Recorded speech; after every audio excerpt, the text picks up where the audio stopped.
Welcome to tonight's story, a quiet journey into a forgotten chapter of the Middle Ages. Not a tale of magic or kings, but of silence, structure, and the unseen rules that shaped everyday life. If you're new here, feel free to like the video and subscribe for more softly spoken stories from history's hidden corners. And tell me in the comments, where in the world are you listening from? It's always a joy to know who's falling asleep to the echoes of the past. Now let's begin. The year is 1405. The fire in the hearth flickers low. Outside, the sky is heavy, and behind closed doors, a different kind of ritual is unfolding. Tonight's story is about a device, not well known, not often spoken of, crafted long ago not for beauty, but for symbolism, for order, for protection, some said, for tradition, others insisted. It was given to young women in noble households, not as decoration, but as a sign of duty, a sign of belonging. This object was made from metal shaped with care, yet firm by design, sometimes passed from mother to daughter, sometimes gifted during wedding feasts, when all eyes were on the future. Its meaning was clear. The future must be guarded, and the past must be honored. It was locked, not always literally, but symbolically, and the key who held it, who did not set everything. Some believed it was an act of devotion, others a custom of protection, but many simply accepted it as part of the world they lived in, a quiet inheritance, a tradition rooted not in malice, but in structure.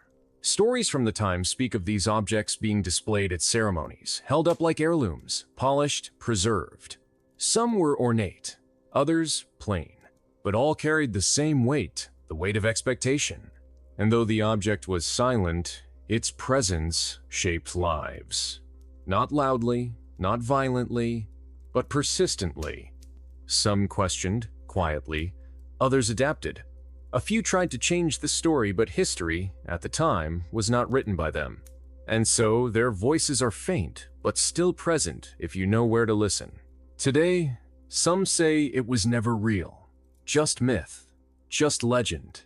But the artifacts remain, tucked behind glass in museums, sketched in margins of forgotten manuscripts, described in hushed tones in the records of old households. The truth may be uncertain, but the atmosphere is not. Because sometimes, the most powerful control is quiet, wrapped not in chains, but in customs, in silence, in expectation. And so we remember not just the object, but the stillness around it, the weight it carried, and the lives that moved carefully within its shadow. Sleep well tonight, and may your dreams be free. Can hear the rust, and we can say, without doubt, that the discomfort was real.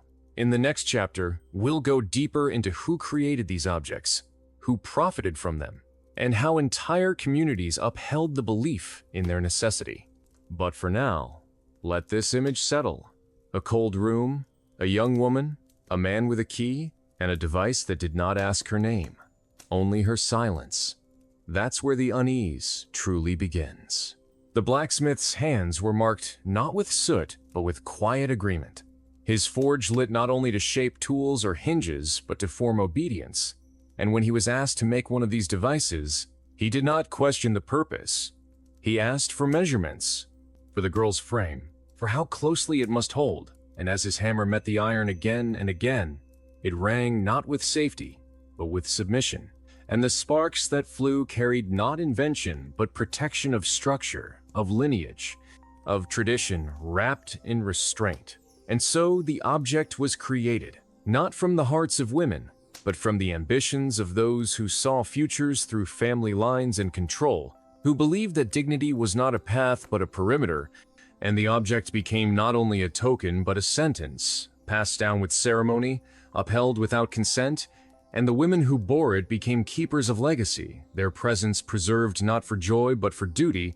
And in the year 1405, these tools were not stories told in shadow, but recognized and accepted by those with means. And even among the poor, the idea took hold not always in iron, but in rules, in watching, in silence, because when material was rare, pressure filled the gap, and it did, because a woman who laughed too loudly danced too freely, or wandered too far could be seen as improper.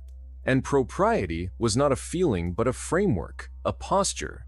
And anything less than stillness could spark concern, suspicion, or confinement. And so the object, whether forged in metal or mindset, began reshaping how women saw themselves. Not as people, but as reflectors of others' pride. And behind locked doors, a culture of attention grew. Mothers questioning daughters, advisors monitoring thoughts, caretakers checking for signs of disobedience or uncertainty. And over time, the object became more than metal. It became an outlook, echoed in speech, carved into teaching, sung in lullabies.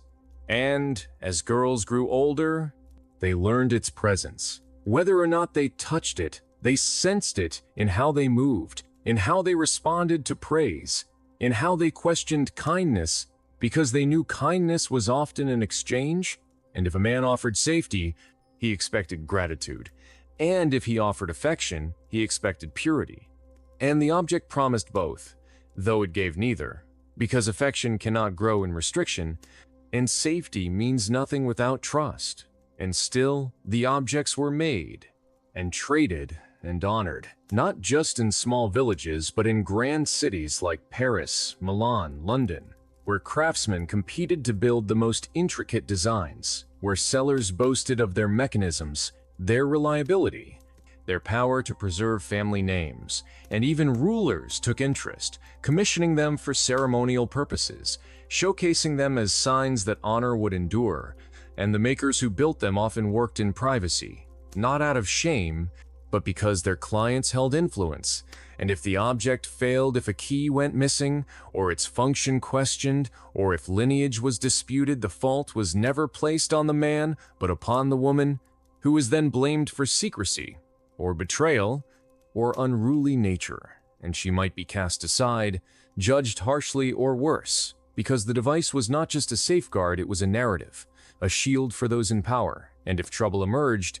they would point to the object and say, "It couldn't have happened." And she would face the weight, sometimes quietly, sometimes in full view. Her identity revised, her name forgotten, her story softened, and still the object endured, silent, polished, unchanged, as if it were simply part of the household. Not a message, but it was a message, a quiet one, a lasting one. And like all messages, it shaped both those who sent it and those who received it. And over time, stories began to surface of women who found paths forward, who created second keys, who wore it differently, who negotiated with allies in the household to find escape. And in these moments of persistence, they planted something questions that would echo for centuries. And though the object still existed, its meaning began to shift, and a few voices spoke out, noting its effects, its risks, errages, the deaths. Though they rarely blamed the belts, they blamed the women, accused them of poor hygiene, of delicate constitutions, of unclean thoughts, and yet the truth pressed through, like light through cracks in stone, and travelers wrote letters home describing the horrors they'd seen, belts rusted onto bone, belts worn by girls too young to bleed, belts that locked away not just anatomy but agency. And these letters sometimes reached ears willing to listen, sometimes sparked debate, sometimes were burned, and even today historians argue, were the belts real? Were they used? Were they common? And the evidence whispers yes, not always loudly, not always cleanly, but consistently, across artifacts, across borders, across centuries. And that consistency cannot be coincidence, because silence does not prove innocence, and absence of records does not mean absence of harm, especially when the victims were not allowed to write. And so we listen, not to the belt itself, but to what it represents, a system that feared female desire so deeply it forged prisons to contain it, that feared betrayal so much it betrayed its own daughters, that claimed virtue but practiced violence. And now, centuries later, as the belts gather dust behind glass, we must ask not just how they were made, but why we allowed them to be made at all. And in the next part of our story, We will follow one particular account, a noblewoman whose name appears only once in a ledger, beside the words, "iron for her chastity." And we will imagine what her life might have been, how her nights passed, what thoughts echoed in her mind as the key turned. And the world decided she was not hers to own. She was born into marble halls and velvet-lined cradles. But no amount of luxury could silence the metallic promise that awaited her, for even in the softest beds, the cold bite of iron was never far. And though she was taught embroidery, taught scripture, taught silence, nothing in her education prepared her for the weight that would one day lock between her legs, not as a punishment, but as a right disguised as duty, as protection, as the ultimate act of love from a father to a daughter, a husband to a wife. And when the day came, she did not scream, because she had been trained not to. She stood still as the blacksmith knelt, not in reverence, but in routine. As he measured the distance from hip to hip, as he fit the first leather strap around her waist, as he muttered to himself about the curve of the metal, the depth of the hinge, the tightness of the seal, and she stood there, 14 years old, her hair braided like a doll's, her eyes blank, watching the birds outside the stained glass window, wondering if they too were locked from the sky. And when the final piece clicked into place, when the key turned with a satisfying snap, something inside her fractured. Not loudly, not dramatically, but with a quiet finality, like a book closing on a page that was never meant to be read again. And the days that followed were filled with forced smiles and careful steps, because walking hurt, sitting hurt, breathing felt intrusive, and no one asked how she was. They asked if the belt was comfortable, if it chafed, if it stayed in place, and when she nodded, they praised her, said she was a good girl, said she would make a fine bride, and she wondered if the belt was meant for her virtue or their peace of mind. And as the weeks stretched into months, her world shrank. She stopped riding, stopped dancing, stopped running down the hallways barefoot like she used to, and instead she sat, still obedient, and every now and then a servant would bring a cloth soaked in rosewater and vinegar, and she would clean herself carefully, secretly, as instructed, because infection was always a whisper away, and pain was expected, normal even, a sign that the belt was doing its job. And yet, in the silence of her chambers, she began to listen to her own thoughts, to question the stories she'd been told, and she began to write not in ink, but in needle and thread, embroidering messages into the lining of her dresses, words only she would understand, little rebellions stitched in gold, and she imagined a future where she could remove the belt, where she could bury it in the garden and grow something wild from it, and that thought sustained her, even when she overheard the priest telling her father that women were vessels, that they must be sealed to preserve holiness. Even when her aunt whispered that a key was not always needed to open such things, that force could undo what locks could not. Even when she realized that the belt was not a promise, it was a dare, a test, a gamble that someone else might not play fair, and at night she lay awake, listening for footsteps, for the rattle of keys, for the breath of someone who did not belong in her room, and though no one came, the fear did, every night, every hour, and the belt became not just a restraint but a presence, a she wore beneath her gowns, whispering doubt into her ears, telling her that her body was not hers, that it was borrowed, guarded, disposable, and yet she endured, not because she believed in the belt, but because she believed in something beyond it. And when her wedding day arrived, when the guests gathered and the bells rang, and she stood in white lace beneath the ancient stone arch, she did not smile, she did not cry, she simply waited.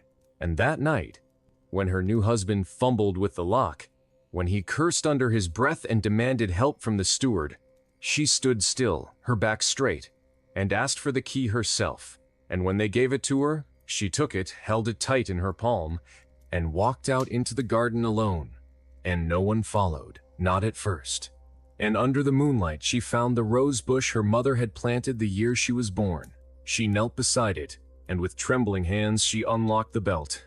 Not with shame, not with fear, but with fury, with grief. And she placed it beneath the soil, beside the roots, and whispered a prayer not for herself, but for every girl who had worn one, every woman who had been told that love required proof, that faith required metal, that trust required control. And as she stood, the earth closed over the belt like a secret, and she returned to the hall, to the feast, to the man she would now call husband, and when he asked where the belt was, she looked him in the eye and said, "Buried as it should be," and he did not protest. Not then, because something in her voice had changed. Something final. And though the marriage lasted, it was different, because from that day on, she spoke plainly. She walked without fear, and the belt was never mentioned again. And the rosebush grew taller every year, until its branches brushed the windowsill of her daughter's room. And when that daughter came of age, no key was forged, no belt ordered, and the curse broke not with fire or war, but with soil and steel, with silence turned to speech, and the belt remained where it had been placed, rusting slowly beneath the flowers, a relic not of protection, but of control surrendered, finally, to the earth. He wasn't a king or a knight or a lord with lands stretching into the mist. He was a merchant, a man who made his fortune in the creases between war and peace, selling iron to those who bled and silk to those who prayed not to.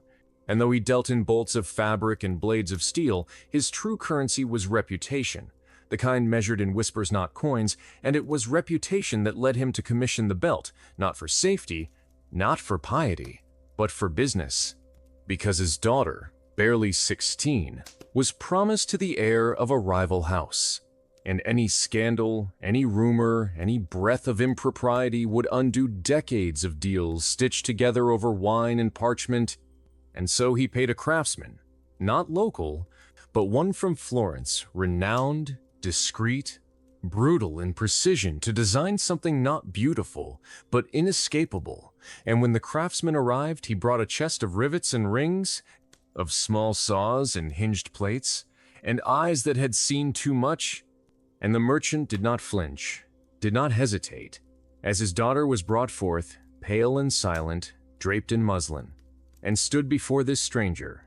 And the craftsman, with no ceremony, no apology, began to measure, to mark, to murmur calculations, as though fitting armor to a horse or plating for a door.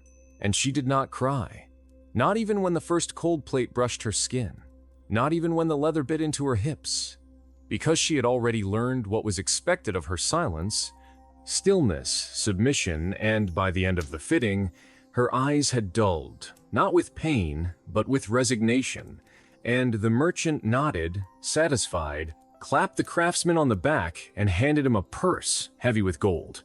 And the next day, the craftsman left, and she remained, quiet, unchanged, and the key was not placed in a drawer or a vault, but worn around the merchant's neck, suspended from a chain of thick iron links, more showpiece than necessity, more emblem than tool.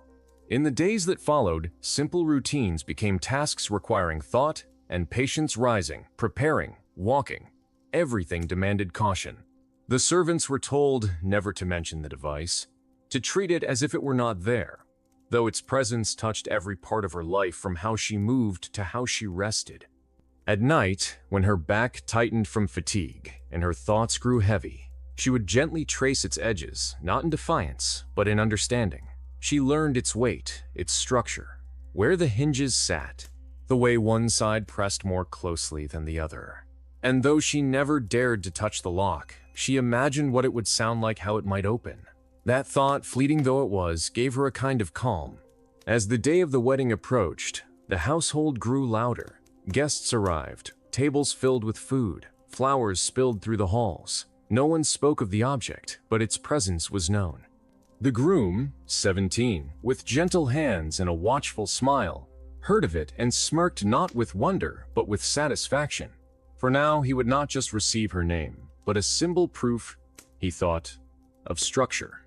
On the night of the wedding, after the feast, after the words and the wine, he led her to the chamber. She stood by the fire while he fumbled with his buttons, flushed with drink. Then he asked for the key. A steward brought it, bowing deeply, almost too much, as though performing a role. When the groom held up the key, high like an heirloom, she stood still. He stepped forward and turned the lock, his fingers unsteady. And in that moment, the world paused. The device opened not with sound, but with a shift, a memory of every quiet moment that led here. It was placed aside, not discarded, just set down. And she felt not freedom, but emptiness, as if something had been carried for so long that its absence became unfamiliar. The groom reached toward her, but she stepped away, slowly, calmly. "Not tonight," she said. He laughed, uncertain. But when she repeated it, cool and clear, he stopped, unsure. She walked past him, without clothing, without fear, through the door, down the corridor, past flickering torches and half-asleep guards, into the courtyard. There on the stones she dropped the object, raised her foot, and stepped on it not to destroy it but to declare it ordinary, not sacred, not untouchable. The steward rushed to gather it, to clean it, to return it to its place. She let him because it no longer mattered. Not the item, not the ritual, not the story. When morning came and the whispers began about the bride who walked away, the merchant said nothing. Not from shame, but from realization that what he lost was not a daughter or a bargain, but the illusion that control could assure connection. Years later, when he passed, the key was found sealed in his will, left to no one, buried beside him. The device, worn but whole, ended up in a museum, resting beneath a plaque that asked, "Symbol of safety or of power?" Visitors walked past, glanced briefly, never knowing it once defined the life of a young woman who left not in anger, but in peace with a certainty that came only from learning to exist inside restraint, then outside of it, and never again allowing someone else to hold the key.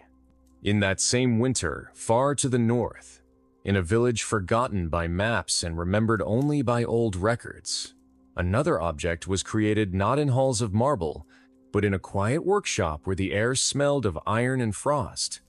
The craftsman, a man named Edric, had no interest in ideals or traditions he was paid to build. And he did. What he made was meant not for ceremony, but for control. The man who commissioned it was a miller named Godwin, known for his heavy tone and his strong ale. When he grew suspicious of glances, of smiles, of silence, he didn't confront, he commissioned. He brought coins to Edric and gave instructions with no explanation. Edric, who had shaped chains for thieves and tools for animals, simply nodded. He fed the fire, he measured, and what he forged was not ornate, not decorative, but plain, crude, strong. Not gilded, but blunt. And with that, a new object entered the story not written in books, not celebrated in halls, but no less real. A shape, a silence, a symbol, one that would last longer than the hands that made it. Utilitarian, lined with thorns turned inward, not to pierce deeply, but enough to ensure movement meant agony. And when it was finished, it was not presented with ceremony or explanation. It was forced upon her one night after supper, when the fire had dimmed and the children were asleep, and she screamed not just from the pain but from the betrayal, because she had done nothing, had offered no kiss, no glance, no reason beyond her youth and his fear. And as the belt locked shut, she knew that silence would now be her only refuge. And the days that followed were a study in endurance, every step a negotiation, every chore a calculation of pain versus necessity. And the village women noticed the way she walked, stiff and slow, and though they asked nothing, their eyes held questions they dared not voice. For they too had husbands who drank, who raged, who whispered threats wrapped in scripture, and the belt became a secret not just of her body, but of the entire community. A collective silence forged in smoke and rust. And when the stable boy disappeared, some said he fled, others that he was conscripted, no one searched too hard, and when the miller boasted that he had no more worries in his house, no one challenged him. And winter deepened, and snow blanketed the fields, and the belt remained unremoved, not even for cleansing, and her skin festered, not with disease, but with dread. And she learned to stop hoping, because hope, when denied too long, turns poisonous, and the children grew quiet around her, sensing something broken they could not name. And the priest, when he came for tithes, looked away, pretended not to see the bruises beneath her sleeves, and the blacksmith, when he passed her on the road, could not meet her eyes, for he had built the thing that caged her, and no amount of coins could clean his hands of it. And then, in the dead of February, the miller fell ill. Some said it was the rot, others a punishment from above, and for 3 days he sweated and coughed and cursed, and on the 4th he died, alone, in the back room, and the villagers gathered, not to mourn, but to ensure he stayed dead, and she stood beside the body, the key in her hand, and said nothing. And when they buried him, she did not weep. She did not speak. She simply watched as the earth swallowed him. And then she walked home, locked the door, and for the first time in months, undressed fully, slowly, methodically, and reached for the belt. And when the key turned and the latch clicked open, she did not cry out. Though blood trickled down her thighs where the metal had dug deepest, she simply placed it on the table, wrapped it in cloth, and carried it to the forge, where Edric stood hammering a horseshoe. And when he saw her, he froze. And she placed the bundle on the anvil and said, "Melt it!" and walked away. And Edric, after a moment, unwrapped it, stared at what he had created, what he had allowed, and without a word, dropped it into the fire. And the metal hissed, twisted, softened, and finally vanished into the coals. And when he retrieved it with tongs, it was no longer a belt, just a slab, meaningless, inert. And he hammered it into nails, dozens of them long and sharp and useful, and gave them to her. And she used them to build a new door, one that locked from the inside, and the village watched, and remembered, and slowly began to change. Not because they saw the belt, but because they saw what silence had permitted. And stories like hers began to surface, not many, but enough. And women whispered of keys buried in fields and belts thrown into wells. And somewhere between the rust and the fire, a truth began to form, not that chastity was protection, but that protection was often the disguise of punishment, and no one ever asked Edric to make another belt again. By the spring of 1405, rumors of chastity belts had spread well beyond the courts and cloisters, leaking into markets and sermons, embedding themselves in the lull between gossip and doctrine. And one such rumor had grown louder in the fortified town of Béziers, nestled near the southern border, where papal influence clashed with local superstition. And among the cobbled streets and moss-draped wells, people spoke in hushed tones of a noblewoman known only as Lady Aveline, whose beauty was rivaled only by her misfortune, for she had been married by decree to a crusading knight named Theobald, a man of granite jaw and wooden heart, who departed for the Holy Land weeks after their wedding, leaving behind a castle, a steward, and a locked wife. And it was said that before he rode off, he presented a blacksmith with a scroll sealed in wax and a purse of gold, and the instructions were clear constructed device to preserve his honor and control his bride. And so it was done. And the belt, fashioned from tempered iron and trimmed with embroidered leather, was not crude but exacting, designed not only for security but humiliation, for it bore his sigil etched along TTT. He band and a clasp that turned with a key carved like a blade. And when it was placed upon her, Lady Aveline did not cry. She simply stared ahead, as if a part of her had already left. And her maidservants, who had known her since childhood, fell silent with unease. For to speak against a knight was treason, and to question a tradition wrapped in ceremony was heresy. And so the castle hushed, save for the sound of limited footsteps and the breath of tapestries swaying with the wind, and seasons turned, and Theobald never returned. The letters arrived, each colder than the last, instructing the steward to maintain discipline, to observe, to report. And so the steward, a man called Odo, began to keep notes precise, emotionless records of her days, her meals, her silences, and these were bound and sent overseas, and Lady Aveline, still and patient as ever, never spoke of departure, only stood at the tower window, watching the horizon like a prayer waiting for an answer. And when illness took one of her maids, no replacement arrived. And when the steward fell from the tower stairs and passed, his notes were found, and among them something unusual, a second key, wrapped in cloth, labeled only "For Redemption."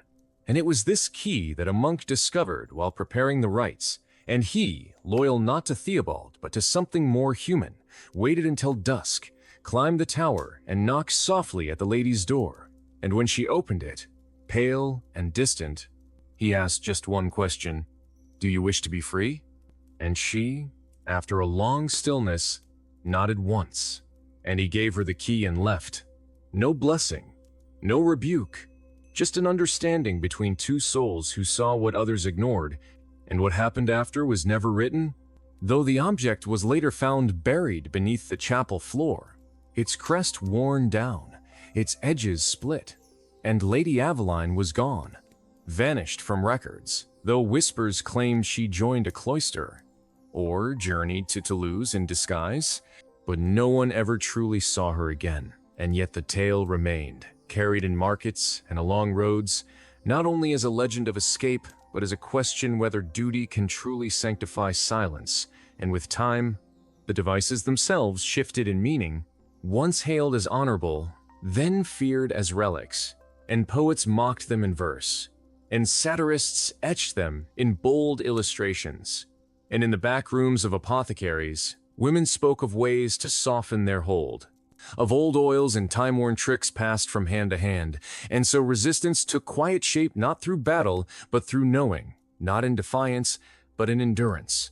And the devices, once tokens of expectation, became the fading symbols of a turning age.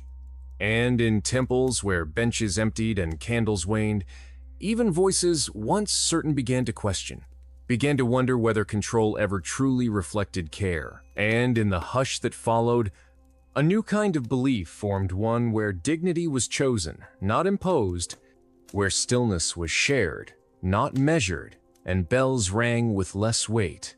And somewhere beneath centuries of stone and dust, the remains of Theobald's will stood untouched, a reminder not of loyalty, but of how easily authority can dress itself in honor. In the frost-lined passageways of the monastery at Lorch, nestled deep within the snow-draped ridges of the Swabian Alps, the year 1405 began not with festivity, but with quiet, a silence deliberate and ancient, broken only by footsteps over stone, and the occasional clang of metal offered in reverence, for this was no ordinary sanctuary, but one shaped by both prayer and containment, and among its many preserved items, one stood behind glass, not revered, but endured resting on velvet, flanked by sacred texts, labeled with a title that whispered of devotion and expectation, and those who passed it did so with averted eyes, for it did not inspire, it reminded, and its history belonged not to saints, but to women whose voices faded in transit, sent not for healing, but for correction, their names known only in echo, and among them was Sibylla of Wernberg, remembered not for scandal, but for saying no, for choosing her path and being sent away for it. And so she arrived in silence, guided by cold, her hands bound, her name carried not in celebration, but in consequence. And when presented with the symbol of her new role, she did not wince, only looked past it, as though already beyond it. And the record ends there, but the wind in Lorch still carries her name. The clasp closed, and when the object was placed upon her, no scripture was spoken, no prayer given, only the soft sound of contact and the echo of retreating footsteps. And so began her life within the stone walls of Lorch, where she was not enclosed by gates, but by silence, by repetition, by the stillness of forgotten warmth. And the monks, though bound to compassion, regarded her not as kin, but as condition. And she was given duties transcribing, dusting, kneeling for long hours before the altar, and always she performed them with flawless grace, the presence beneath her robes reminding her of rules not her own, a quiet emblem of decisions made elsewhere. And yet some inner space remained untouched. For each night she would draw words with her finger into the misted glass of her narrow window, not from scripture, but from memory, from songs and verses once sung by women in ancient choirs, their melodies lost to time. And though no one witnessed this ritual, the shapes remained each morning, fragile and fleeting, and one of the younger monks, Brother Elias, began to notice and began to wonder. For he too had felt the weight of tradition settle into his bones, had questioned sermons that framed devotion as enclosure, and over time he watched not with scrutiny but with openness, and eventually, in the herb garden where she tended faded rosemary and sleeping lavender, he asked, "Do you think the divine sees you through tradition?" And she replied, "I believe the divine sees through everything." And from that moment, they shared a quiet understanding, no declarations, just glances, small exchanges, folded herbs tied with string, and as time passed, so did fear.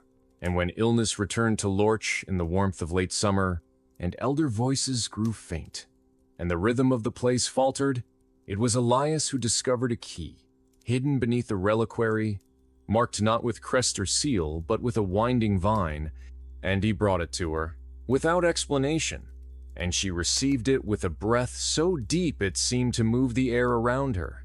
And that night, beneath the silence of incense and low chant, she opened the lock for the first time in 3 years, and when it was set aside, she did not cry, did not speak, only placed it upon the altar and walked into the night garden, where shadows stretched long beneath the moon, and by dawn she was gone. And Elias too, and the object remained, untouched, and when questions came from noble houses and distant clergy, the monks spoke nothing, and silence returned to Lorch heavier, thoughtful, and the emblem was removed from its case, placed deep in storage, and never displayed again, and the room once called the Relic Hall became a library, its walls lined with shelves where bindings replaced bindings, and among them, tucked in plain leather, was a collection titled Verses from Frosted Windows, author unknown, a gathering of hymns not to control, but to will, to quiet refusal, to presence. And though the object itself was never destroyed, it began to soften with time, its surface dulled, its fastening stilled. And in that fading, many found comfort. For what is where if not the world gently reclaiming what no longer belongs to it? By the time the rains of autumn turned Canterbury's roads to rivers of straw and shadow, the legend had spread beyond whispered lore, woven into traveling tales and chamber songs, not as a relic of safety, but as a question cloaked in virtue. And though most dismissed it as fiction, a fable carved by monks or doubtful fathers, some traces refused to vanish, especially in the quiet archives of Lady Isabeau de Marne, once midwife, then scribe, who kept her records not in Latin but in plain tongue, written on coarse parchment with soot-darkened quills, each page a quiet testimony of women who came to her not from battlefields but from expectations shaped not by war but by restraint, left behind marks of wear, pressure, and discomfort so deep it shaped the body's memory. And though the church denied such things and royal courts laughed them off as foreign exaggeration, her records were real, sealed in wax, dated, and signed by women who chose to speak. And in one such entry, she described a girl no older than 15, brought by a traveling merchant claiming guardianship, who had found her at the roadside, pale and trembling, the device still closed, the key long missing, its frame stiff with age, and Isabeau spent hours with warmth and patience to ease its hold.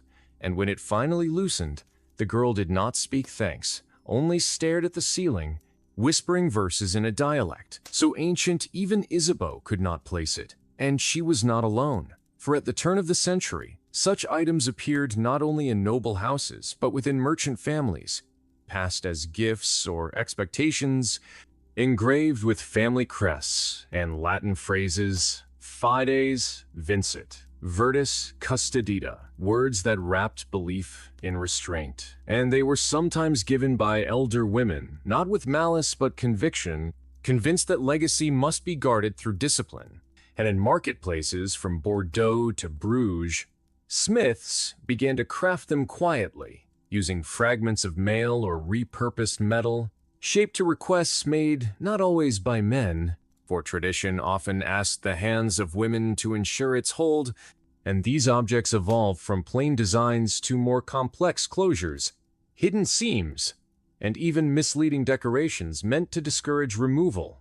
And Isabeau, unsettled by what she witnessed, began documenting the names of makers, tracking styles, collecting details, not with protest, but with ink, creating a hidden archive titled Le Livre de Cendre, the Book of Ashes, because, as she wrote, some truths are not to be polished but preserved in their heat, and she quietly distributed encoded versions through herbal diagrams shared among midwives, symbols hidden among leaves and petals, visible only to those who had been taught to see, and though church officials never found the master text, 3 transcriptions were burned during raids, and her writings labeled disruptive myth.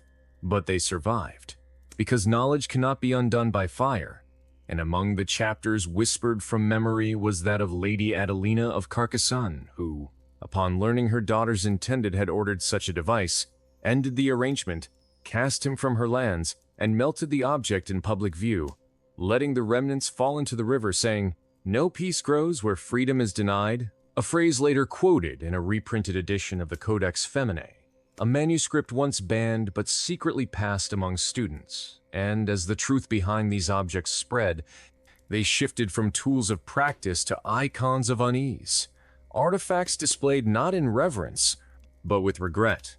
And centuries later, when scholars argued over their origin, claiming many were theatrical, exaggerated, or falsely attributed, others turned to what was buried deeper, in notes like Isabeau's, in remnants found beneath abbeys and aging estates, holding a truth not of spectacle, but of memory. And so, even as the debate continued, and collectors placed high value on these aged metal forms, the truth was not in what was bought or displayed, but in what was left behind in the quiet details recorded by hands that trembled not from fear, but from the urgency to remember. And the stories endured not for their drama, but because they were believed, and belief, even when shaped by control, has weight. And so the legend held, etched not just in ink, but in glass, in wooden doors, in the silence between names, yet rarely understood. For to truly understand would require facing not just the object itself, but the systems that allowed its use, and few were willing to look so closely. In the year 1405, as Europe entered a long twilight, this shadow fell not only across fields and monasteries, but into the private spaces of home, where order came not from loud command but from quiet expectation, where the discipline of rule became part of ritual, where silence itself became a form of instruction. And so the object remained not as a myth embraced by all, but as a custom known to some, spoken of in hush and half-sentence, preserved in the corners of old ledgers and brief mentions in the margins of monastic scrolls, in the cautious notes of women who saw too much and said just enough, and while later scholars tried to explain them away as metaphor, as exaggeration, the reality for those who felt them, even once, left something that could not be debated, as carved into memory and ritual. And in this dimming winter of medieval belief, such objects became not only tools of separation, but declarations, statements etched not in ink but in expectation, placed upon a woman to define not who she was, but to whom she belonged. And so a new chapter began, quieter yet more profound, where these instruments were not merely inherited or issued for long journeys, but given at birth, included among wedding contracts, weighed alongside fields and coins and books of prayer. And so comes the story of Marin of Württemberg, daughter to a baron with ambitions greater than his reach, who believed a daughter's dignity was a negotiable bond. And for that belief, he commissioned a local artisan to craft a design that would all lined with silver filigree and engraved with sacred verse, a creation meant to prove worth rather than protect it. And when it was first locked, Marin did not cry from physical distress, but from the realization of what it symbolized: a lifetime of being watched, measured, preserved, and though her mother grieved in solitude, she remained silent, for the gesture was cloaked not in cruelty but in care, in devotion, in foresight shaped by fear. And so Marin grew into her adolescence with the device as a second garment, with herbal compresses to ease discomfort, with difficulty moving reframed as devotion, and by 16, she no longer remembered the shape of freedom. And when the object was finally removed for matrimony, her husband found not joy, but silence, for nothing within her remained unchanged by years spent beneath someone else's judgment. And their union dissolved not through scandal, but through stillness, as many such unions did. And this tale, like so many others, passed from midwife to midwife, copied into coded margins of botanical texts, where healing became survival, and among those texts preserved in the Herzog August Library is reference to the Maiden of Teeth, an unnamed girl from the Rhineland whose record described a device fitted with a hidden clasp fashioned not to shield, but to deter.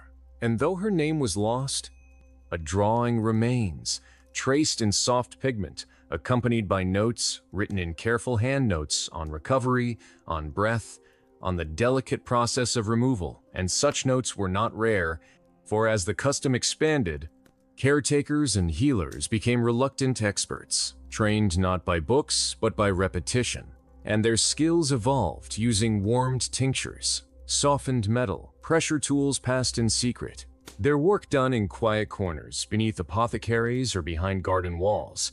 And sometimes, though not often, those who wore these devices found ways to outwit them not through rebellion, but through ingenuity, like Anneliese of Ghent, who studied her brother's trade logs and crafted a small false key from bone and beeswax, allowing brief moments of release, unseen by those who watched.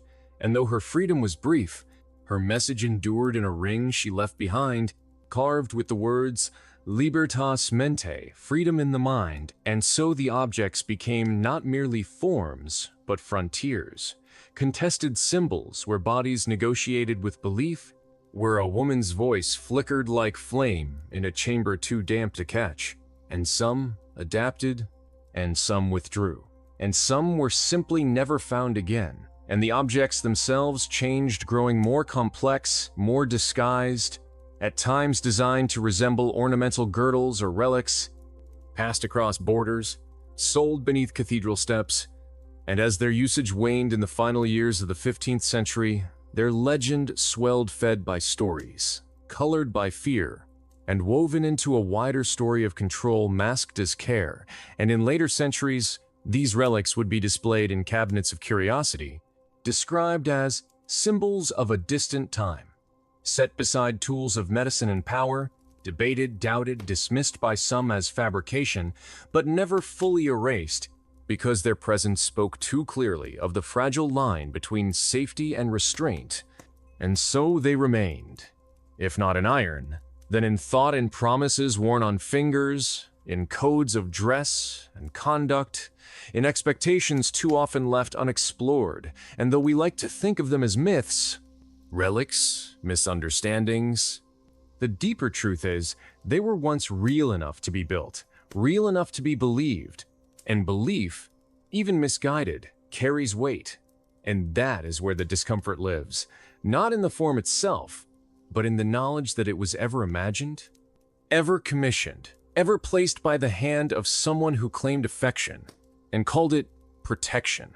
The year 1405 drifted through Europe like a slow procession, trailing the shadows of decision, and in its still corners where the chill curled around parchment and the past lingered like smoke, this story settled, not in screams, but in pages. The hearths and secrets were sealed not with wax, but with silence. The concept of restraint continued its quiet course, not as something seen in every household, but as an idea heavy, invisible, persuasive, shaped through conversations between fathers and priests, reinforced by scholars who no longer asked whether women had souls, but whether their choices could ever be free of supervision. And so the object became not only metal, but belief, an inheritance shaped by anxiety and tradition. And in the region of Auvergne, where the hills rise like folded cloth and churches crouch beneath wide skies, a strange hearing took place not of a criminal, but of a craftsman named Corentin, a smith known for ornate reliquaries and detailed chapel gates, who once accepted a request from a bishop's steward to forge an unusual object, shaped to the body, subtle but unyielding, and Corentin, assuming it symbolic, crafted it from brass and walnut wood, lined in velvet, engraved with lilies.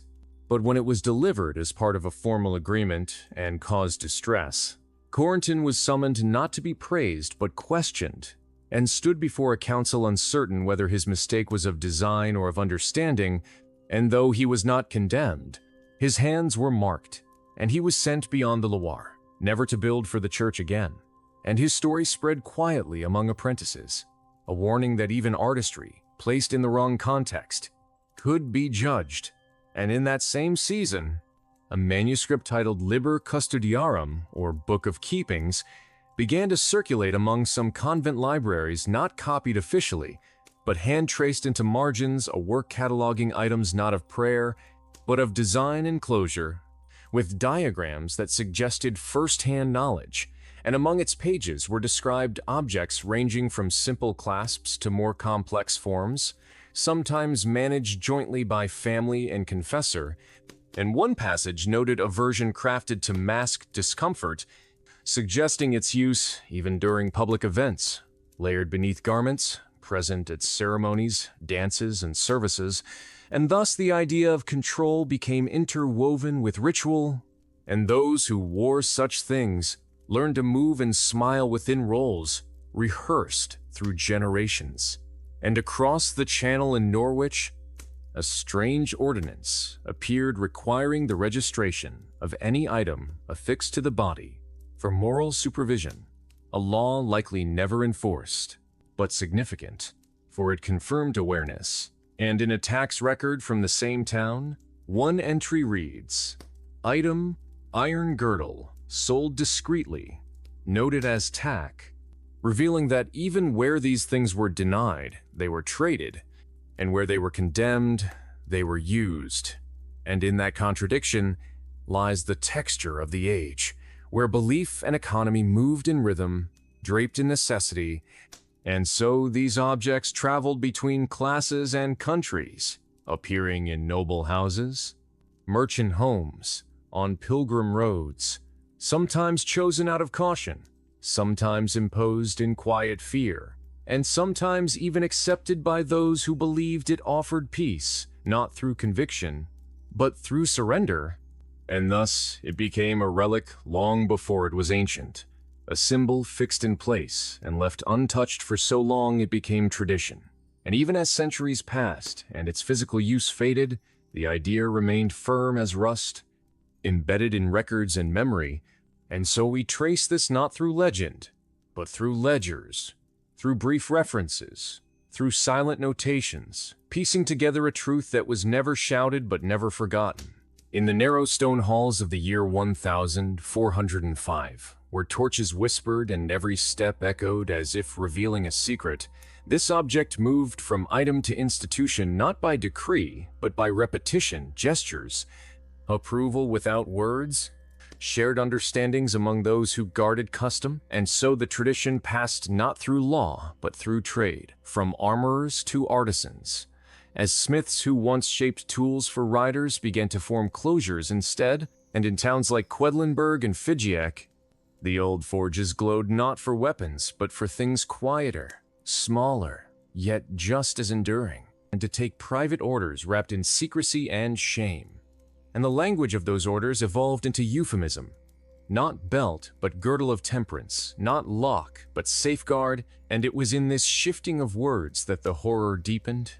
For when pain is named gently, it becomes easier to ignore.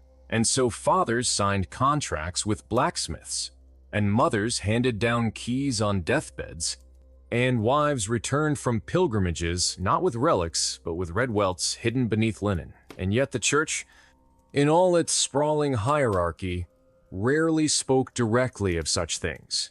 for to acknowledge them fully would have meant confronting the fact that fear had become policy, that virtue was now a matter of hinges and clasps, and instead, bishops and abbots left room for interpretation, allowing local custom to decide what was just, and in the wake of this silence, local powers flourished, some driven by protection, others by cruelty, and a record from the Diocese of Cambrai mentions a nobleman who ordered 6 identical belts for his daughters, each engraved with a psalm and a family crest, each fitted by a priest who claimed it would ward off sin like a second baptism. And one daughter, only 13, fell ill from the chafing, and when her fever broke, she refused to speak. Her silence noted in a servant's diary with the words, "God has quieted her spirit." And it is here, in these offhand phrases, that the violence hides, not in screams but in whispers, in passive verbs and folded hands. And still, the belts continued, crossing borders not by armies but by dowries, given as part of marriage contracts that promised not only land but purity, and the women who wore them became accustomed to moving with pain, to sitting carefully, to sleeping in strange positions, and the design itself evolved with terrifying ingenuity, with mechanisms for urination and defecation, with small holes and sharp ridges. And in Florence, a guild document describes a model of discretion, favored by traveling merchants who wished to safeguard their wives during long absences, a model with interchangeable locks, one for each month. And a note beneath the diagram states, "May key should never be used in Lent," suggesting that even sin prevention observed holy seasons. And the absurdity of that detail is only matched by its cruelty.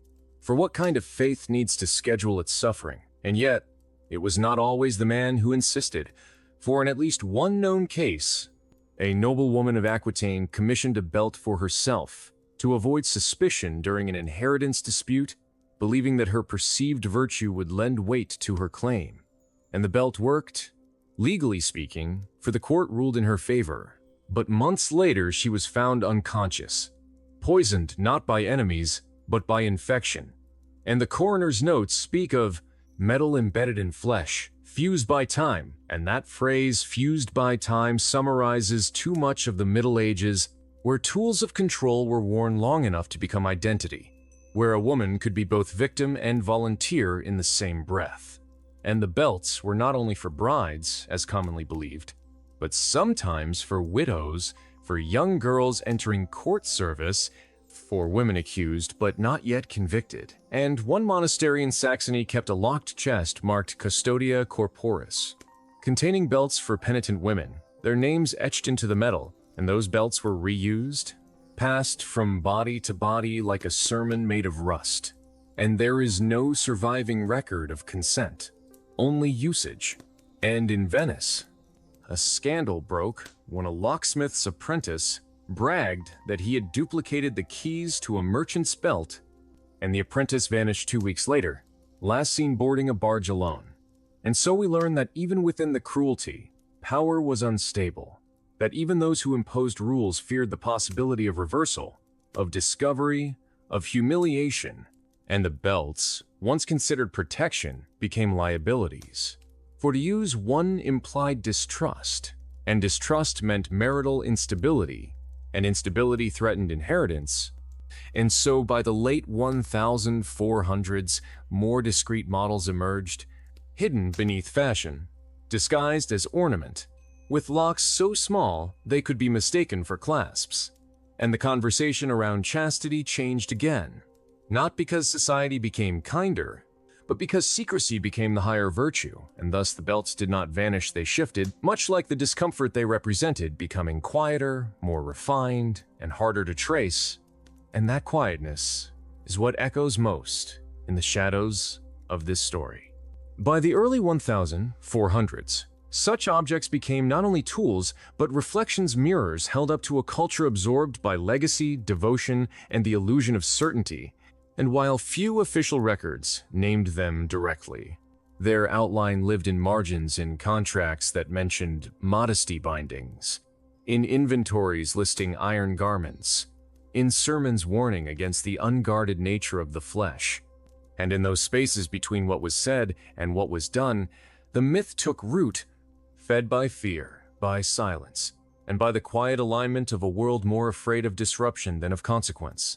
And so the objects moved, crafted and recrafted, crossing regions and households, made heavier in form but more fragile in meaning, for nothing erodes faster than control mistaken for care. And these objects eroded not only in structure but in memory, leaving faint marks on stories that were rarely written. And in high abbeys on wind-worn cliffs, young novices were asked to wear such things, not to deny, but to practice surrender as part of quiet rituals, over fasting, over vigil, until movement itself became part of the offering, and rest something approached in fragments. And though some were shaped from softened materials, even adorned with symbols and sacred imagery, none of that removed the message. Yourself is no longer solely yours.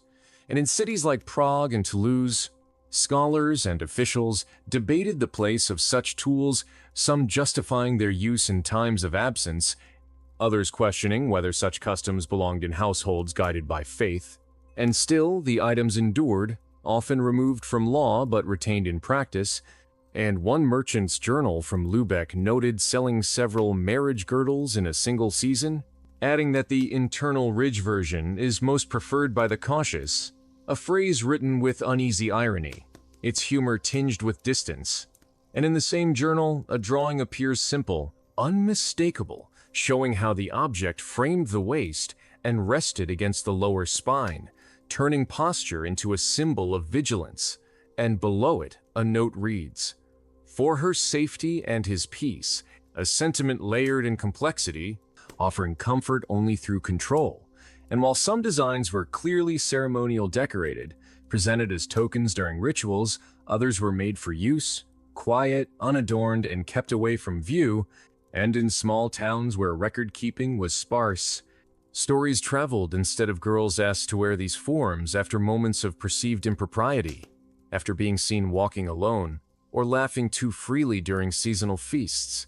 And though most of these accounts never entered official ledgers, one parish book from Rouen contains a note from a midwife assisting a woman in labor who appeared burdened by something metallic around the waist, making her situation unusually complex. And the note ends with the words, "Divine will may be difficult to understand," which could refer to the birth or to the circumstance itself, depending on who remembers, and thus even moments meant to be sacred intimate, transforming were filtered through control.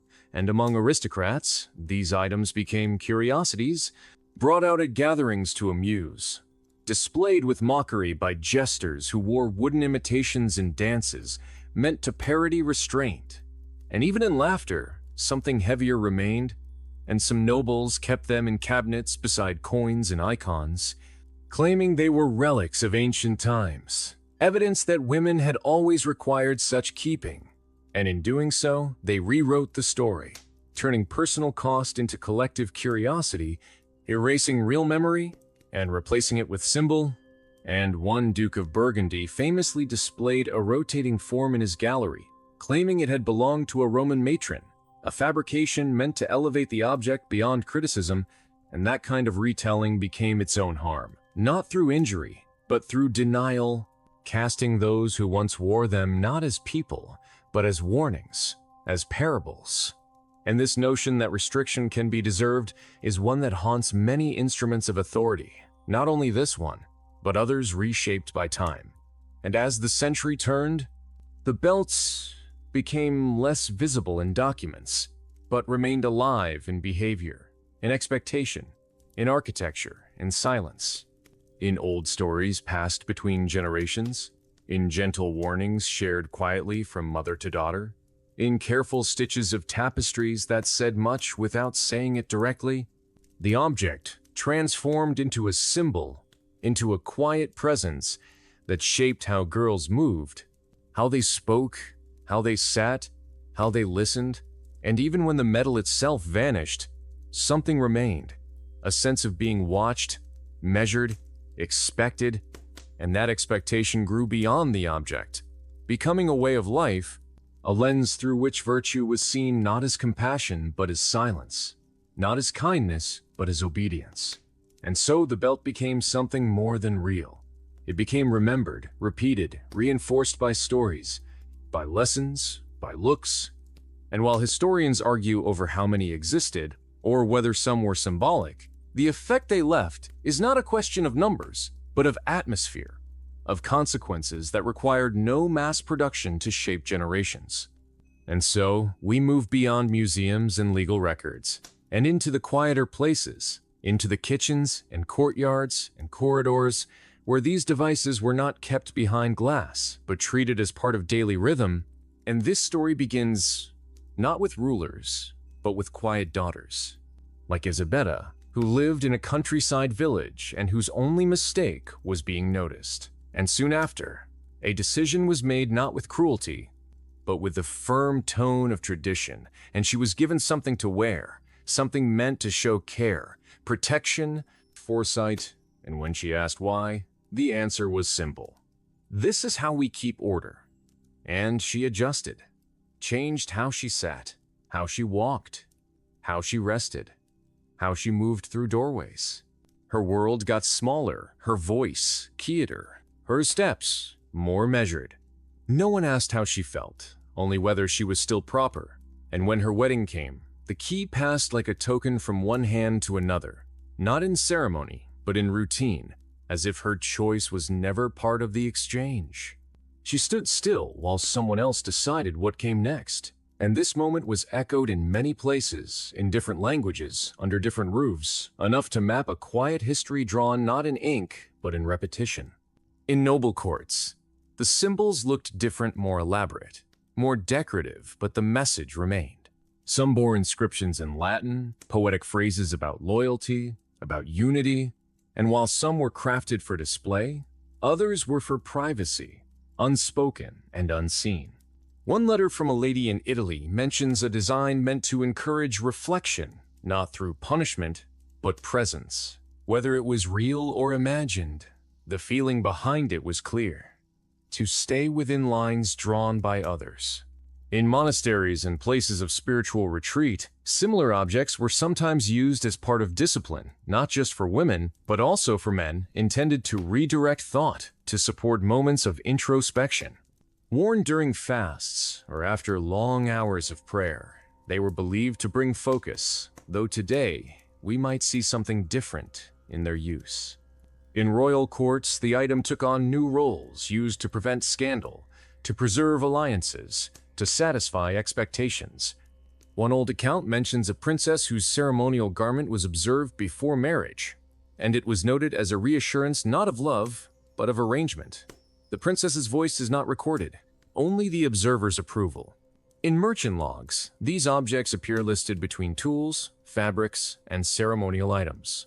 Practical details noted: weight, size, mechanism. Some were customized, inscribed with initials, mottos, or family crests.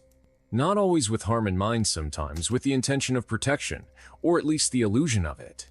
There are scattered stories of girls who found ways to remove or loosen the device, using tricks, tools, or help, but those acts were rare and dangerous. And those caught were often misunderstood, seen not as brave, but as disobedient. And disobedience was rarely tolerated. One tale tells of a maid accused of tampering with her garment through magical means, and though details are unclear, the story ends with her being removed from the household, not because of harm, but because of fear, the fear of what it meant to push against expectation.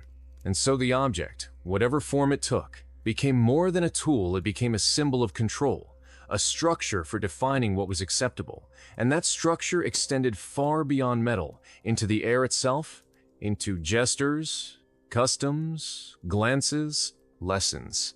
And so even after the physical versions faded, the pattern remained in how trust was spoken of, in how roles were defined, in how choices were offered or withheld. And in that way, the belt never truly vanished. It lived on, not in hands, but in habits, in quiet corners of history. The object once crafted for protection took on darker uses, employed not to safeguard, but to discipline, not for love, but for order. And women were sometimes made to wear it not out of care, but consequence, often after accusations, during judgment, or while awaiting decisions beyond their control. And records speak of times when it was worn for extended periods, long enough to cause distress, discomfort, and lingering consequences, not in isolated incidents, but across regions, across generations, forming not just individual events, but a larger structure of expectations, a mindset that placed obedience before well-being, appearance before voice, and though some argue these belts were rare or largely symbolic, the stories passed down through letters, songs, and folk memory suggest otherwise, for their imprint was not left on iron alone, but on thought, on posture, on silence, and even if the actual artifacts vanished with time, their symbolic presence endured, shaping the way freedom was described, and the way caution was taught. In certain guilds, young apprentices heard tales not just of trade or craftsmanship, but of warnings told as fables, in which a woman's independence was the conflict and a locked device the resolution, with endings that praised, restored calm, as if stillness and silence were proof of goodness. In taverns, toasts were raised not to affection, but to control, to ideas of loyalty measured by stillness, while performers in plays made light of the concept, mocking it with jest, but reinforcing its presence all the same. Even in art hidden in margins, tucked into woven images, there were symbols. Women marked with strange bands around the waist, drawn not for realism, but for memory. As printing grew, pamphlets and cartoons began to show up, some poking fun, others affirming tradition, men worrying about missing keys, women winking with hidden ones, humor softening the sharpness, disguising discomfort with laughter. And in this way, society learned not to challenge, but to smile, not to question, but to repeat. Meanwhile, the real individuals, those who wore these objects in silence, were often removed from the record. Their stories turned into cautionary tales or erased entirely, leaving behind only the tools, only the designs, admired for their engineering while the human cost was forgotten. That forgetting, perhaps, is the deepest wound, not the device, but the dismissal, not the object, but the oversight. Because in time, the belt stopped being a device at all, and became instead a worldview, a symbol of suspicion, of the belief that dignity must be secured externally, that trust must be built through restraint. And though metal rusts and locks break, ideas endure. The idea that a woman must earn freedom through compliance, that trust can be handed out like a key, that still lingers in phrases we still hear, in questions still asked, in stories passed down not through museums, but through habits. The year was 1405, and much of Europe moved in the rhythm of rules disguised as values, of silence mistaken for grace, of control celebrated as devotion. In this world, the object was not made for romance, nor for honor. It was built for assurance, and the assurance was rarely for her. For in that time, a woman's identity passed through hands, first her father's, then a husband's, then the institutions, and her will was not the deciding force, her freedom not the default. Whether or not such objects were common, the mindset they reflected was widespread, accepted, and deeply rooted.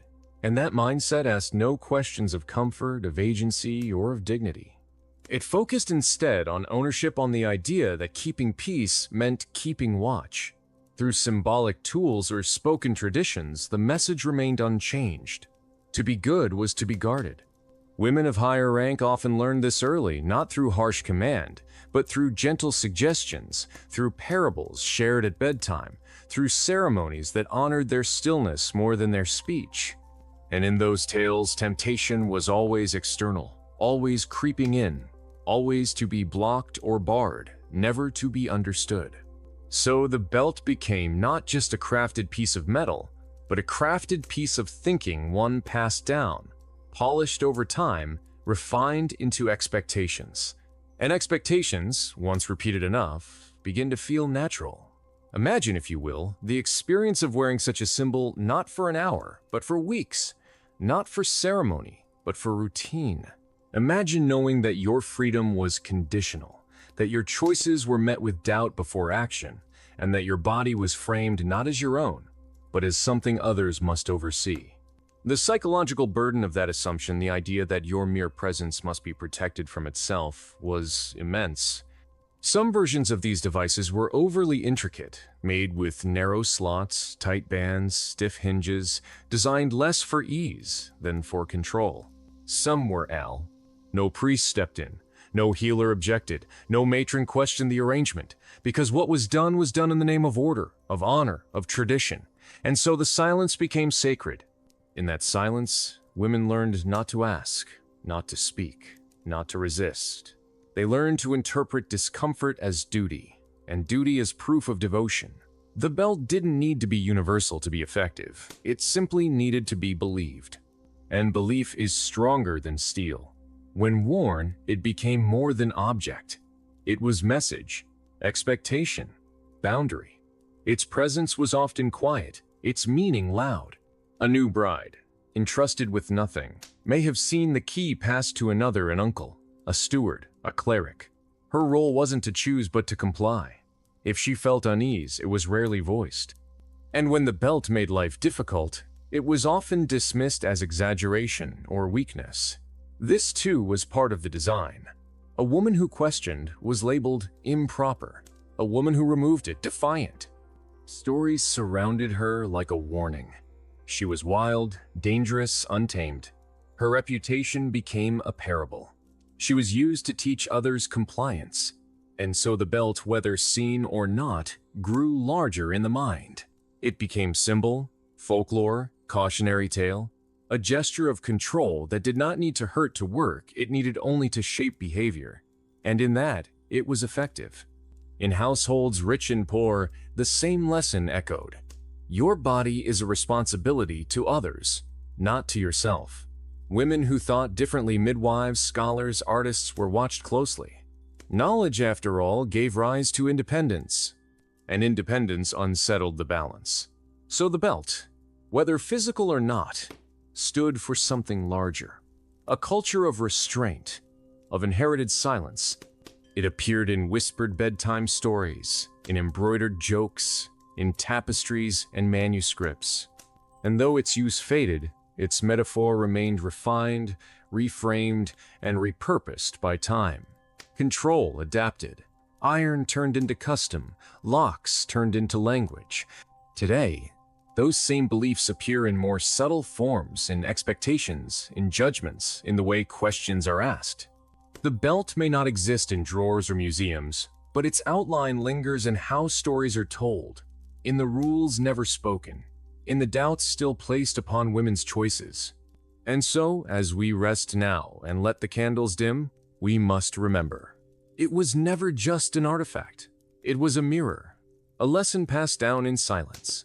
And only when we choose to speak can that silence be broken. They cause discomfort, and still, many women wore them not by choice, but because others decided so. In certain regions, religious authorities supported such measures, seeing them as symbols of modesty. Elsewhere, merchants sold them as peculiar trinkets or as signs of control. But behind every such object was a woman whose voice had been silenced. Some were kept under constant supervision, with keys entrusted to priests, relatives, or figures of moral authority. Others were forgotten entirely, left untouched, hidden away, their impact on daily life dismissed or ignored. And some women, in their quiet desperation, endured in silence, hoping for relief that rarely came. Not all belts looked the same. Some were highly decorated, passed down through noble families as strange heirlooms. Others were roughly made, assembled from spare metal pieces, created with function rather than comfort in mind. One recovered belt bore the inscription, "Faithful even in death." Not a poetic phrase, more a reflection of expectations placed upon the wearer. In some religious communities, these objects were used beyond their original purpose. Nuns who feared impure thoughts or emotions were sometimes required to wear them while sleeping, not for security, but as a form of discipline. Nights became restless. Dreams became burdens. Still, this discomfort was often reframed as a sacred trial. To suffer was to rise above temptation. To endure in silence was to be considered holy.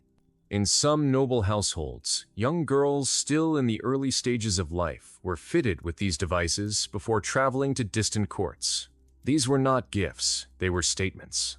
A locked body was seen as a promise, a placeholder, until an alliance or marriage was arranged. Imagine walking through a crowded street with hidden iron beneath your clothing. Imagine the weight, the difficulty of movement, the pressure that never eased. And when the device was finally removed, perhaps on a wedding night, or much later, it often revealed not purity, but lasting marks of that burden, physical traces, emotional weight, quiet memories that lingered long after. The idea that chastity belts were mere inventions of later centuries, exaggerated tales from curious minds, is only partially true. Yes, some museum pieces were forgeries. Yes, some stories were dramatized. But documentation exists: personal letters, official records, surviving examples in collections. And always, there was silence where testimony should have been. In the year 1405, the belt was more than metal. It was a message, a physical echo of fear, of distrust, of control. It came from a world where women were considered dangerous if left unguarded, where desire was seen not as natural, but as threatening. Some physicians of the time wrote strange theories about women believing their minds and bodies would misbehave if not closely monitored. And into that climate came the belt, simple in design, heavy in meaning. One blacksmith from the region we now call Austria recorded making 12 such devices in one season. He wrote down measurements, names, and one line that remains especially haunting. "She cried when the key turned." That fading sentence carries more weight than any law book. And the story didn't end there. Some husbands used the belt long after vows were exchanged. Others imposed it as correction, triggered by the smallest mistake, a forgotten task, a perceived look, a word spoken at the wrong time. It became a tool of quiet judgment. Mothers whispered to daughters, but few dared to resist. To question was to risk reputation. To flee was to risk everything. And for those who did escape, who found ways to break free, the consequences were often severe. One story tells of a woman named Isabel who lived near Toledo. Her husband left for war and never returned, yet she remained locked year after year. Her family said nothing. Her neighbors, in time, intervened. What they discovered shocked them. Her body had been changed, her spirit worn. But her story was not rare. In a world obsessed with control, the belt was merely one symbol among many. And as 1405 gave way to the new year, as frost settled on stone and firelight danced across icons, countless women faced another night of discomfort, not from passion, but from restraint. The belt was never truly about honor. It was about fear. It was never about loyalty. It was about silence. And in those days, silence could be as dangerous as the thing it tried to hide. By 1406, the iron remained, hidden beneath layers of cloth, pressing not just against the body, but against the very idea of freedom. It had become more than custom. It had become tradition, and traditions, especially those forged in control, are often the hardest to leave behind, not for tools or harvest, but for control. These objects were shaped to match the human form, edges dulled just enough to prevent visible harm but never meant to bring ease. Locks that sealed not with ceremony, but finality. Hinges that groaned like distant memories. Metal that felt less like a shield and more like betrayal. In those same towns, sermons echoed from pulpits. Loud, insistent voices declared obedience as virtue and purity as duty. The body of a woman, they said, was temptation, a path away from devotion. And so men acted not with prayer, but with iron. Behind closed doors, young brides prepared for their new lives not with joy, but with quiet fear. They had heard the warnings. Stories passed in hushed tones. Of a friend who could barely walk for weeks. Of a relative who fell ill when no one could open the lock. Of a neighbor whose voice disappeared after she dared to protest. And so they complied. Because to say no meant disgrace. meant being cast out, unwanted, forgotten. In noble circles, such devices were listed among dowry items recorded next to linens and silverware.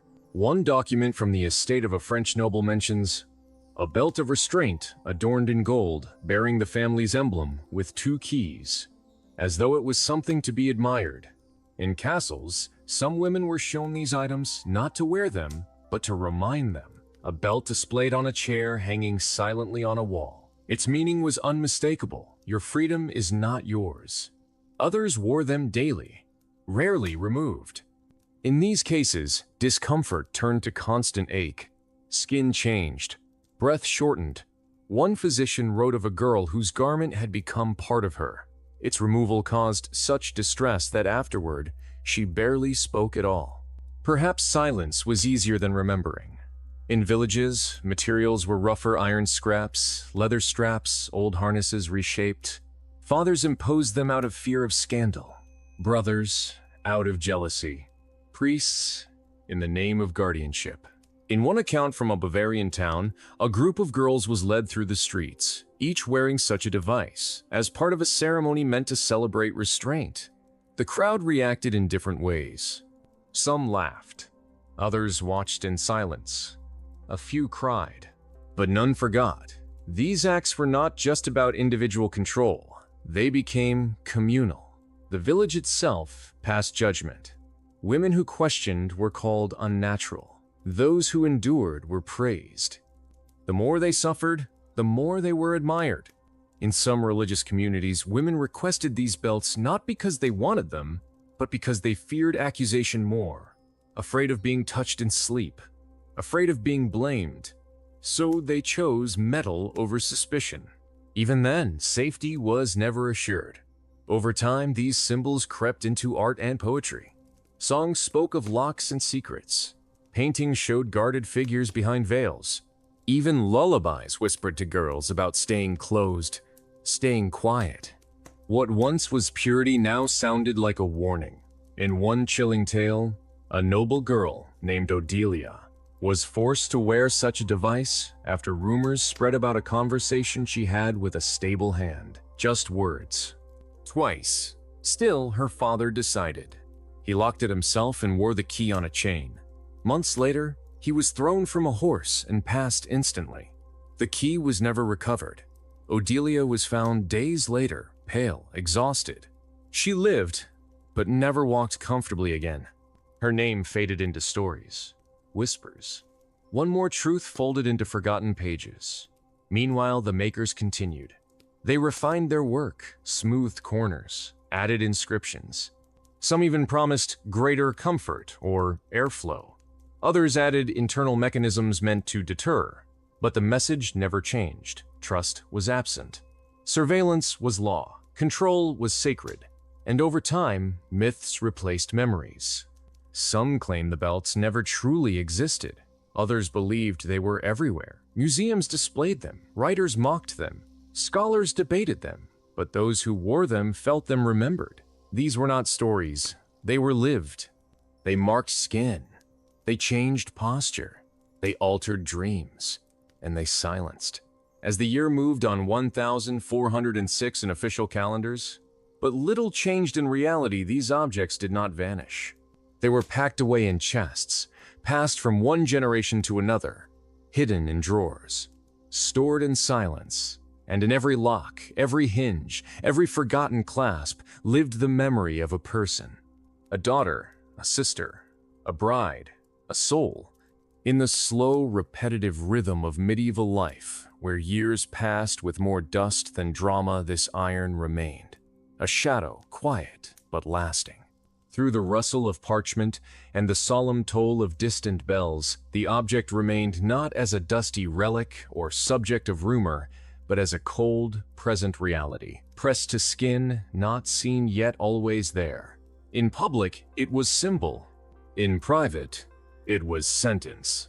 Its place was between ritual and ruin, where what once passed for tradition had long blurred into quiet harm.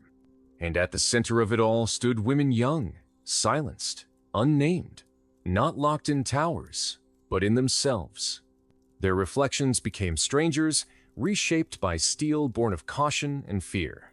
If you were to walk the narrow lanes of London in the year 1406, past straw rooftops and steaming gutters, past the cries of meat sellers and the sharp voices of fishwives with buckets of eels, and you stepped across the wooden floor of a wealthy merchant's home, you would not see it. Not directly.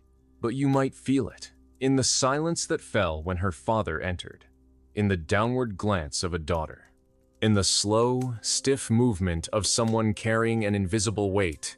There it was, the unspoken truth, the device, unseen but everywhere, behind carved doors and velvet-lined halls, in noble rooms where silver caught candlelight and the air held the scent of wax and herbs. Young wives bore their burdens wordlessly, because to name it was to question a chain of authority: husband, father, priest, and the heavens themselves. Even within convent walls, where some sought peace and silence, the object persisted, not as a bridal gift, but as a holy ward. Some accepted it not out of will, but out of fear. Fear of being blamed, misunderstood, or marked for sins not their own.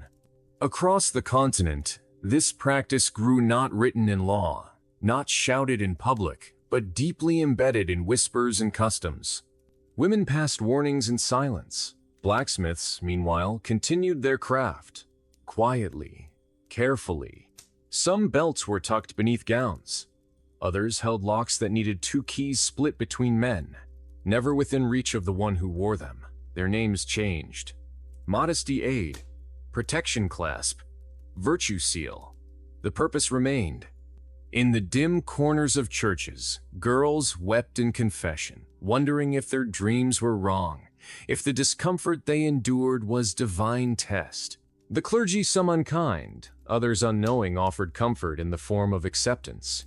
Pain, they said, could be sacred, and so the cycle circled on. Belief hardened into rule, innocence repackaged as duty, dignity traded for silence. Still, these women lived. They sang, they wrote, they prayed, they carried life. And sometimes, when no one watched, they cried not in voice, but in trembling hands, in startled flinches, in eyes that stopped seeking connection. Because to meet another woman's gaze was to risk recognition, and remembering could hurt more than forgetting. So silence became not absence, but presence.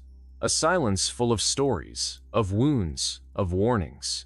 A silence taught to say yes, even when the soul whispered no.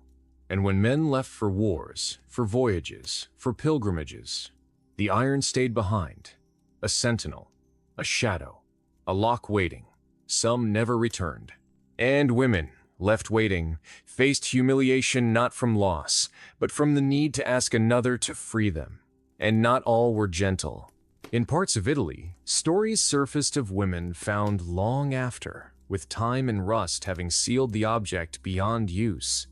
Keys were pointless, their names forgotten. Servants whispered blessings not for the departed but for themselves, because they too lived in a world where honor mattered more than healing, where the appearance of virtue outweighed well-being. In the schools of Paris and Bologna, scholars debated whether such devices were moral, whether they protected or simply punished. But those voices vanished beneath a louder noise tradition. Fathers who feared disgrace more than damage. Mothers who called it care. Midwives who tended wounds but bit their tongues. Who washed away infections but spoke no truth. The objects remained. They endured past seasons and wars. They rusted through cold English winters and blistering Mediterranean heat. No law ever forbade them.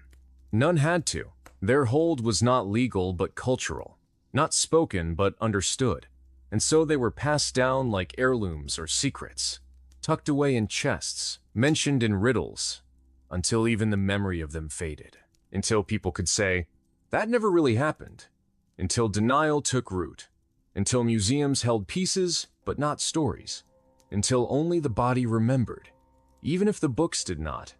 And somewhere, far from light, in the back drawer of a museum, in Prague or Vienna or Toledo, a small metal shape rests. No name, no key, just silence.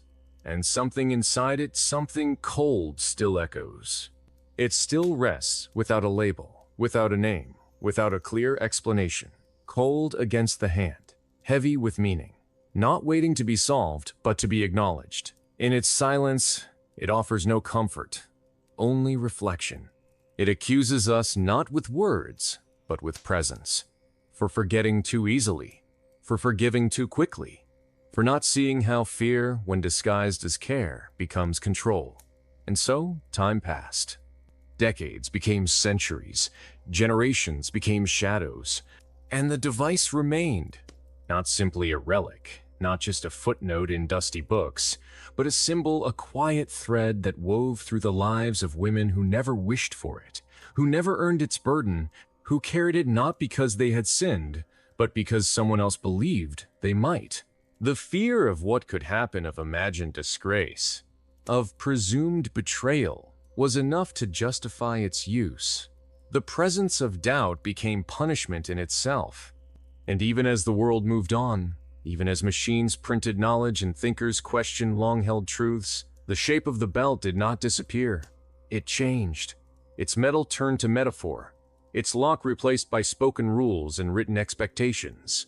It appeared in wedding vows and in the soft warnings of mothers who remembered what was never said aloud. In the 15th century, while markets bustled and cities grew tall, while paper carried ideas across borders, the belt, too, adapted. It was sold in silence, described in coded language, crafted not by armorers, but by artisans who knew discretion. Lighter now, hidden beneath layers, unseen yet never absent. And for those who wore it, the sensation remained. A quiet intrusion. A daily reminder that their bodies belong to others before they belong to themselves. That trust must be earned, and doubt was their default. So it endured not always through metal, but through judgment, through looks, through questions that sound innocent but carry blame. What were you wearing? Why were you there alone? Echoes of old pain dressed in new politeness, sharp just the same. In homes ruled by rigid hands. In towns where whispers had weight. In cultures where virtue was currency, girls learned that their value came from what they withheld, not what they offered, not who they were. So they learned to hold back laughter, dreams, curiosity. They learned to be quiet, to be careful, to be invisible. They avoided mirrors. They avoided songs. They avoided anything that stirred something they were told should remain asleep. The belts, whether real or remembered, stayed with them. Not just across years, but across identities. And the greatest sorrow is this. The devices worked not by protecting honor, but by removing its meaning. Because when a girl says no from fear, or yes from pressure, what is left is not choice, not dignity. Only silence, only survival. And in this silence, history carved deep marks, not only on skin, but on culture, on law, on medicine, on art, on how women are portrayed, understood, and remembered. Even in the stories where women were praised as muses, as saints, as queens, there remained the idea that purity was a possession, that it could be checked, preserved, verified. Not something lived, but something proved. For every tale of rescue and love, there were many more that were never told, of quiet lives shaped by rules, of girls who never got to become women fully, of joy withheld in the name of virtue. And this shadow moved forward in time, into the laced corsets of drawing rooms, into whispered warnings in schools, into policies disguised as protection, into rings worn proudly by hands that had not yet learned their own worth. And now, even here, in the age of bright screens and louder voices, the shape remains. Subtle, rewritten, but recognizable in how we speak of choice, of safety, of self, as if protection and freedom are enemies, as if love must limit, as if silence is the same as peace. And so the belt endures, in gentler forms, in hidden expectations, in lessons passed without question, in suspicion taught early, in obedience praised. And maybe the hardest truth to face is this: we pretend it's over. We smile at the object behind glass and say, "How awful that must have been." without asking whether it ever truly ended, while ignoring how often limitations still exist, not with chains, but with quiet patterns. Not through obvious force, but through learned habits. And unless we calmly face this, unless we gently say what must be said, that trust isn't something to control, and connection should never rely on discomfort, we will keep repeating familiar paths. The setting may change, the details may modernize, but the structure remains. The idea that closeness must be measured, that the human body needs watching, that control is a form of care, and only when we step fully away from that story with honesty and stillness can we finally loosen what lingers. Because the past isn't just behind us, it shapes the present unless it's understood. And if we pause and listen, truly listen, we might hear voices, soft ones, calm ones. The voices of people whose names were never recorded, but whose strength quietly shaped their world. They don't ask for sorrow, only recognition. And perhaps the best way to honor them isn't to look back with pain, but to move forward with awareness. Toward a world where dignity is natural, not granted. Where kindness is shared, not tested. Where old silence is replaced with peaceful clarity that says, "Not this time," and means it. Welcome back to another slow reflection on the more hidden and complicated parts of our shared past. If you enjoy these calm stories about the world as it was, remember to like this video, subscribe to the channel, and ring the bell so you'll always be here for another soft step through history. Before we start, tell me, where are you watching from this evening? Drop your country or city in the comments. It's amazing to see how far these quiet journeys reach. Now, take a long, gentle breath. Close your eyes. Let's return to the early 1400s, a time of rebuilding, of deep caution, and of one of the most quietly debated creations in European history. This chapter begins not in battle or ceremony, but in stillness. In the kind of fear that dresses itself as care. After the Black Death, daily life across Europe was full of changes, but the atmosphere still carried worry. People watched their neighbors closely. Traditions became stronger, and many of those traditions quietly shaped the experience of women. Their movements, their roles, and their expectations were discussed more than ever. From distant travelers came rumors, strange stories of faraway customs. One tale stood out. The idea of special metal garments used to protect or restrict. Whether true or not, the idea stayed. Artists painted them. Writers joked. But beneath it all was a real question: what if this wasn't only imagination? Skilled hands could build anything. Locks, plates, fitted pieces. So when a quiet request arrived, one without signature or name, it wasn't impossible. It was simply strange. The result was never graceful. It was weighty, cold, designed not for safety but for stillness. And that quiet stillness said more than words. It said, "Be cautious." It said, "Wait." It said, "Don't move freely." Imagine being young, hearing that this object wasn't a question but a rule, that your choices must be guarded, that you must remain unchanged. It didn't need to be worn by everyone to be known. The idea of it lived on its own in stories passed from older voices, in warnings given in soft tones. That idea was enough to shape behavior, enough to shape silence.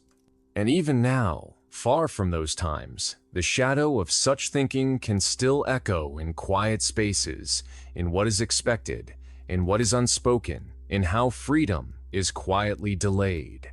They were not just metal, they were messages. They stated that control mattered more than trust. Most women did not wear them, but they feared them. Stories were passed quietly, warnings came early. The idea became a rule without needing proof. Some resisted, some found help. Locks were not perfect. People were not blind. The belt became real in minds before it did in hands. By 1405, texts started mentioning them. Doctors worried. Priests questioned. Lawyers debated. But the world did not stop. No law banned them. No ruler ended them. People moved on. Slowly, they became less common. They became strange. They faded, yet they stayed in memory. As symbols, as signs, as things to learn from. Sleep now. Let the past rest. The year was 1405. Power was direct. Daughters became contracts. Love was not part of most plans. Metal replaced trust. The design of the belt became sharper, more detailed. Bands pressed close. Ridges caused harm. Keys were not given to women. Others held them. They stayed hidden. The belt was worn under soft clothes, but the pain stayed close. Steps became harder. Heat made it worse. Cleaning was rare. Openings were small. Problems grew. Skin broke. Rust spread. Pain continued. Complaints were not safe. Silence was normal. Servants were told to watch but not speak. In some places, women chose to wear them. In religious spaces, belief played a part. Some thought it helped. Some prayed as they wore them. But prayer did not stop fear, or pain, or doubt. The belts did not bring peace. Some woke from sleep in fear, not knowing why, unsure of belief. Among the poor, these belts were not common, but the fear reached them. The stories traveled. No one was far enough. These objects lived in minds as much as on bodies. The past left marks. They are not always seen, but they are there. And now, you can rest. Though often associated with the highly devout, these peculiar objects gradually found their way into ordinary communities. In villages where artisans forged tools for both kitchen and chapel, a different kind of request began to circulate. Not loud, not written, but passed by word and coin quiet commissions aimed not at beauty or war, but at the management of virtue. Fathers, concerned about their daughters' reputations in roadside inns or bustling taverns, sometimes turned to traveling peddlers who, alongside cookware and candles, offered metallic solutions for peace of mind. In certain regions, these tools of discipline became part of local rumor spoken of in low tones, half feared, half believed. For young women subjected to whispers or judgment, whether due to a smile, a glance, or an unfortunate rumor, responses were often staged rather than subtle. Hair was cut to mark them, clothing torn in symbolic correction. And in some rare accounts, a device was placed not in secret, but in display, meant not for modesty, but for message. Townsfolk observed. Some even participated. Songs emerged, strange rhymes passed among children that mocked more than they understood. What was called morality often became ritual, a public script recited without questioning its author. And yet, these objects persisted. Kept in trunks beneath floorboards, shown in jest, feared in silence. They were referenced in stage performances, mentioned in satire, cautioned about in bedtime warnings. Some designs were said to contain additions elements meant to discourage tampering, shaped more for deterrence than use. Drawings suggested complex mechanisms, hidden hinges, sharp flanges, chemical coatings. Whether such versions existed or were merely imagined remains unclear, but the effect was the same. Fear became education. Young girls were taught not only to be careful in action, but to move gently, to sit precisely, not for elegance, but to avoid discomfort. When, eventually, removal came by decision, by change, or by necessity, the impressions left behind were sometimes lasting, not only upon the skin, but within the memory of those who had endured them.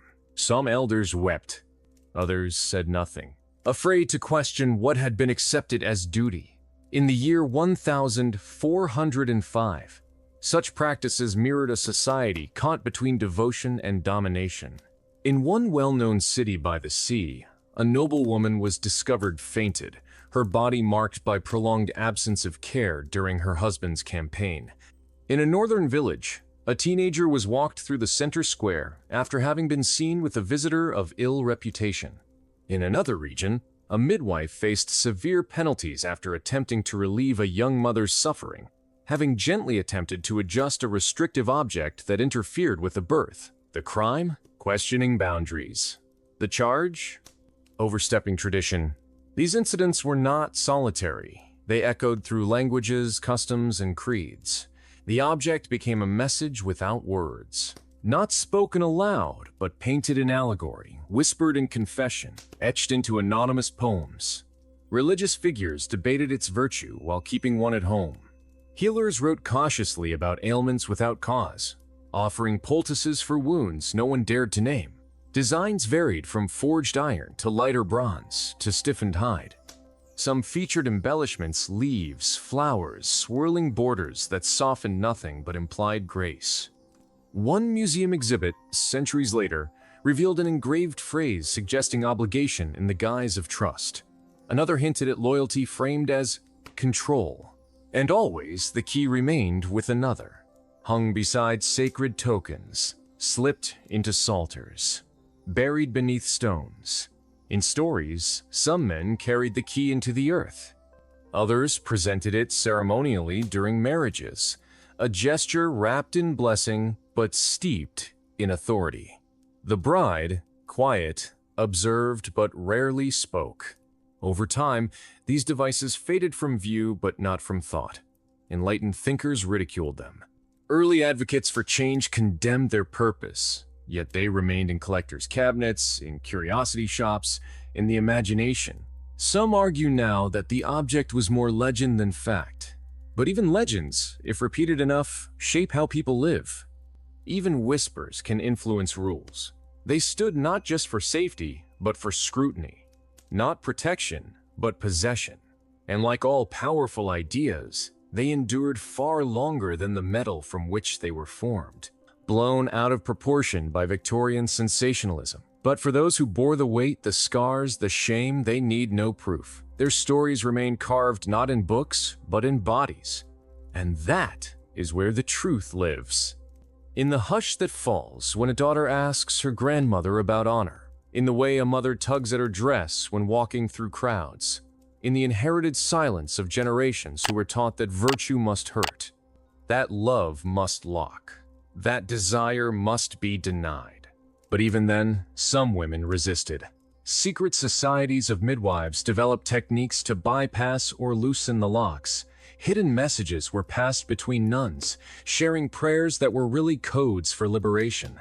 And in taverns, drunk on defiance, some women joked of melting the belts into knives. They dreamed of keys forged not by men, but by their own hands. These dreams mattered, because in a world that demanded their silence, dreaming was rebellion. And today, when we speak of the year 1405, when we look at museum glass and see the twisted metal lying behind it, we must remember this was not just history. It was policy. It was punishment. It was a design of pain mistaken for virtue. The belt is not only an artifact, it is a warning. A whisper across centuries saying, control always finds a shape, and it is up to us to recognize it. To name it, to never forget. You close your eyes now, lulled by the flicker of candlelight, by the breath of forgotten voices speaking softly from within iron shadows. The night is long, but so is memory. Sleep gently, for you carry the truth, and no one can lock that away.